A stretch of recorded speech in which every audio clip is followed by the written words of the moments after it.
So now once the salt is in there, it tastes so good that you can actually just drink it in a mug.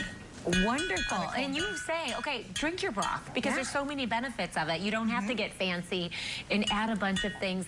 So you can see John is showing, like, when I sip it, I like to add a little garlic powder, a little cayenne for more flavor. But, I mean, this is what I'll have instead of coffee or tea.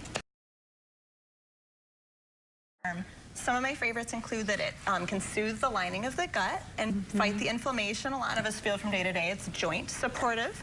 And that's from the collagen and gelatin that comes out of the joints in the bones, which is also good for hair, skin, and nails. Oh, my goodness. Strengthens it, right?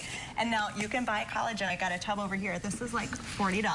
You can put it in your smoothies. Or free, made out of your onion skins, which is awesome. Great. That is so great. There's so many people that have made resolutions in 2019 to live healthy, to be mindful of what we're putting in our bodies. This sounds like a good alternative and opportunity to do that. I know you even posted some soup recipes in honor of National Bone Broth Day, which again is tomorrow.